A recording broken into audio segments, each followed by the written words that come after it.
This session will start control statements. Control statements will be having sequential statements,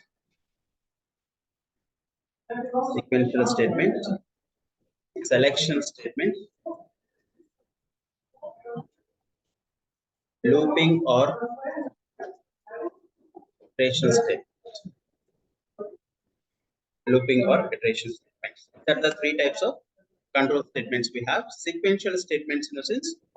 So there will be some statements which is going to be executed continuously, like in a sequential manner. After executing first step, it is going to be executed second, third, fourth, fifth, like that. All the instructions it will be executed. So selection statement based on the condition, it is going to be choose which statements it has to be executed. So after executing first step, second instruction, third instruction, sometimes it may be jump to the some other instruction like sixth or seventh somewhere. So it depends on the logic what we are performing. For that, we are going to be use the selection statement. Simple if else, if else, nested if. So these are all the selection statements we have. So sometimes some statement has to be executed continuously for some number of times. Then in that particular case, we are going to be use the looping. Until the condition is going to be becomes true, continuously it is going to be execute the loop. So while loop, we are going to be discuss over here.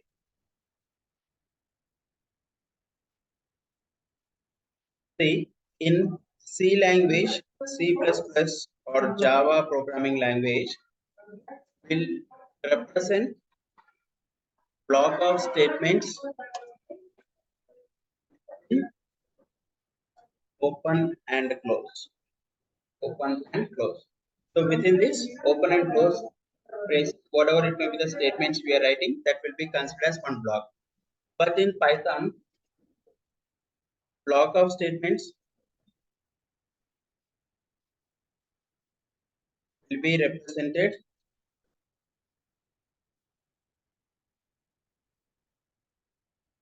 with indentation. If we are not following the indentation, we'll be getting the error. How we have to give the indentation, that we will see. And one more statement here, we have empty statement. Empty statement. Just we need one statement. We should not perform any logic over there. In that particular place, we are going to be write just pass. The keyword is considered as one statement, not going to be perform any task, which is not going to be perform any task. That is pass. Here, if you want to define one function and that function to be used for future purpose, and we are not going to write anything, just we are passing as pass there, it will be considered as empty statement, and that function will be useful for us to write something in the future. Okay, so first we'll see simple if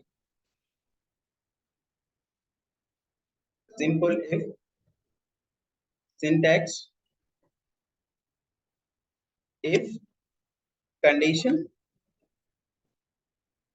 After writing the condition, we have to place the colon there and giving some space. Next, we have to start the body.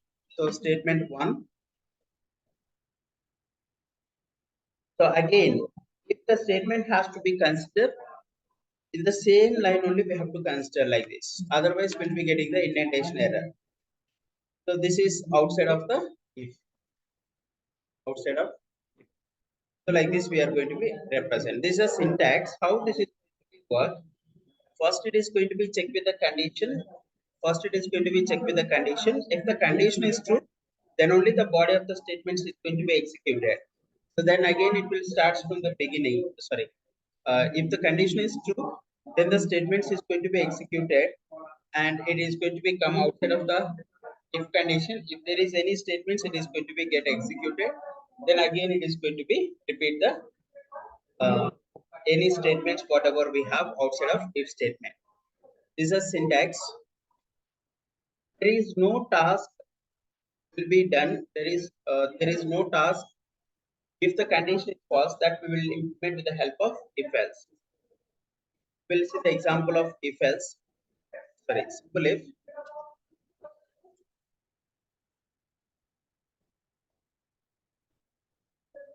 if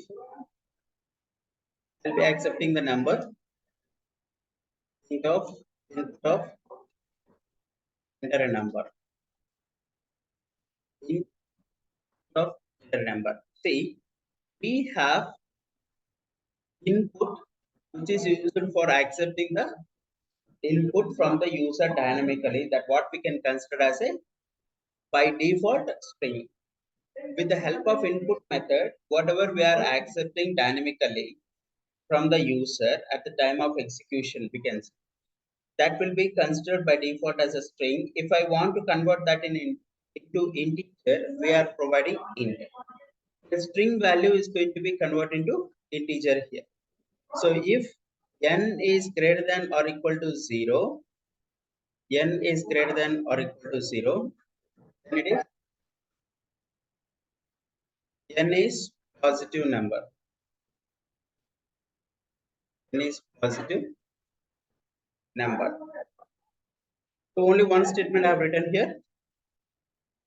Statement outside of block. So I'm going to be execute here 5. 5 is positive number. Statement outside of if block. 5 is positive number. Statement outside of if block. If I'm executing the same part of code and if I'm giving -4 as an input, just the condition is false or here, the condition is false or here, then it is not going to be execute the if statement what we have. Directly it will comes up the statement outside what we have outside of if block. So then it is going to be get executed.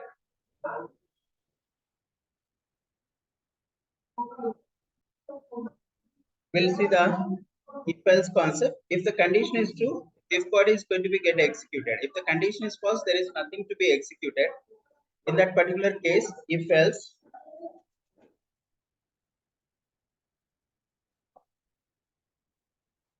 syntax of if else we'll see. If condition we are going to be placed here. Statement 1, else statement 2. So with this, if condition we are writing here, if the condition is true, statement 1 will be executed. If the condition is false, statement 2 is going to be executed. See here, if and else has been started in the same line. So then statements of if body and statements of else body has been started with the same position. So that example we'll see for if else. Example of if else. Just to check whether the number is a positive number or negative number, I'll be taking n value,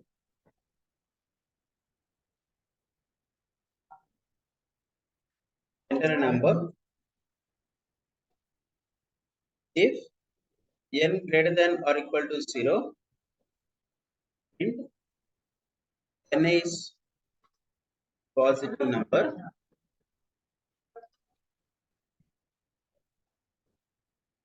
else n is negative number. So this is a statement outside of if block. Statement outside of block.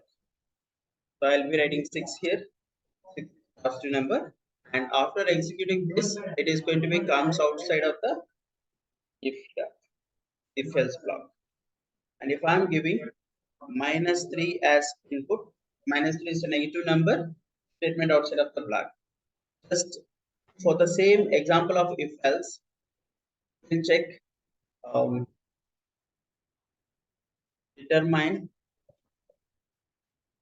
given number is even or odd.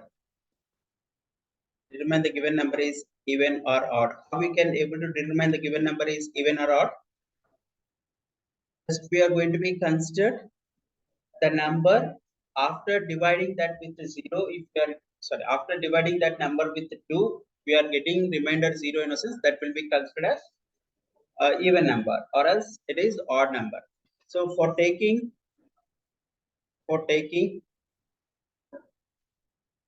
remainder as answer, we need to perform the modular division. Number I am going to be accept with the help of integer. I am going to be convert the string into integer. Enter a number.